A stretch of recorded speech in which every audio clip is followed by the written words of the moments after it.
যে মানুষগুলোর কাছে বাঁচার মতো এক ফোঁটা পানি ছিল না, যারা ধুলো আর বালির সাথে যুদ্ধ করে যাযাবরের মতো ঘুরে বেড়াতো, সেই আদিম মানুষেরাই কিভাবে মাত্র কয়েক শতাব্দীর ব্যবধানে জন্ম দিল ইতিহাসের সবচেয়ে জাঁকজমকপূর্ণ এক সভ্যতার। সাহারা মরুভূমি থেকে এসে কিভাবে তারা নীল নদের ভয়ঙ্কর বন্যাকে বশ করে নিজেদের বানিয়ে নিল পৃথিবীর প্রথম এবং শক্তিশালী শাসক ফারাও বা ফেরাউন।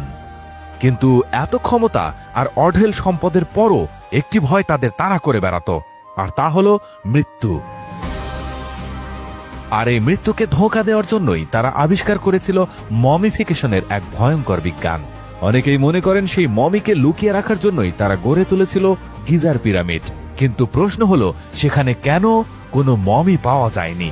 যদি এটি কোনো সমাধিস্থল নাই হয়ে থাকে, তাহলে এই বিশাল পিরামিড বানানোর আসল উদ্দেশ্য কি ছিল?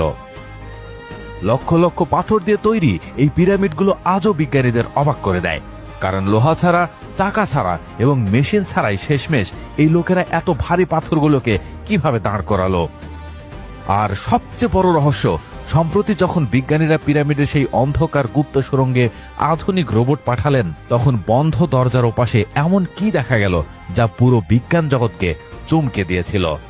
আজ আমরা এমন এক রোমাঞ্চকর সফরে যাব, যেখানে জানব মিশরীয় সভ্যতার গভীর এক ইতিহাস, যা এভাবে হয়তো আপনি আগে দেখেননি। আর সেজন্যই আমরা এখন ফিরছি 11,000 খ্রিস্টপূর্বাব্দের সেই সাহারা মরুভূমিতে, কারণ ইতিহাসটা শুরু হয়েছিল এখান থেকেই।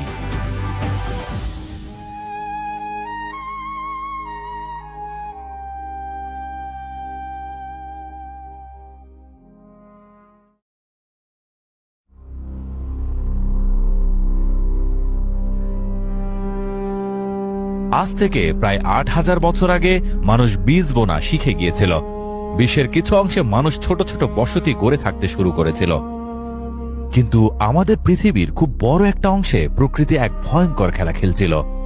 উত্তর আফ্রিকার সেই বিশাল এলাকা, যাকে আজ আমরা বিশ্বের সবচেয়ে শুকনো এবং প্রাণঘাতী মরুভূমি সাহারা বলি, তা সব সময় এমন ছিল না। বিজ্ঞানীরা এই সময়কালকে বলেন আফ্রিকান হিউমিড পিরিয়ড।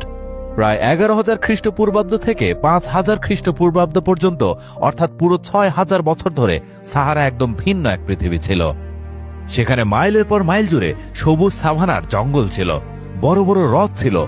সেখানে যাযাবর শিকারীদের অনেক গোত্র বা কাবিলা বাস করত। তারা প্রকৃতির সাথে তাল মিলিয়ে বেঁচেছিল। আমরা এর প্রমাণ পেয়েছি নাবোতা প্লায়া নামের জায়গা থেকে। আজ এটি মিশরের দক্ষিণে একটি শুকনো মরুভূমি, কিন্তু 7,000 খ্রিস্টপূর্বাব্দে এখানে একটি হ্রদ ছিল এবং তার তীরে মানুষ পাথরের এক বিশাল ঘের তৈরি করেছিল, যা সূর্যের গতিবিধি ট্র্যাক করত। এটি বিশ্বের সবচেয়ে পুরনো স্টোন ক্যালেন্ডার, অর্থাৎ সাহারার লোকেরা উন্নত ছিল, কিন্তু তারপর বাতাস তার গতিপথ বদলে দিল। বিজ্ঞানীদের মতে প্রায় 5,500 খ্রিস্টপূর্বাব্দে পৃথিবীর অক্ষে খুব সামান্য একটি পরিবর্তন এসেছিল, মাত্র কয়েক ডিগ্রির হেলে যাওয়া। কিন্তু সেই ছোট্ট পরিবর্তন পুরো আফ্রিকার বর্ষা বা মৌসুমী বায়ুকে চিরতরের জন্য সরিয়ে দিল। দেখতে দেখতে সেই সবুজ পৃথিবী ঝলসে যেতে লাগলো। শতবর্ষী পুরনো হ্রদগুলো কাদা হয়ে শুকিয়ে গেল, গাছের জায়গা নিয়ে নিল উত্তপ্ত বালি। এখন সেই যাযাবর গোত্রগুলোর কাছে কোনো উপায় ছিল না। পশ্চিমের মরুভূমি থেকে এবং পূর্বের অনুর্বর এলাকা থেকে পিপাসা আর ভয়ে ভরা এই আলাদা আলাদা গোত্রগুলো তাদের বাচ্চা এবং বেঁচে থাকা পশুদের নিয়ে একই দিকে ধাবিত হচ্ছিল। তারা এমন এক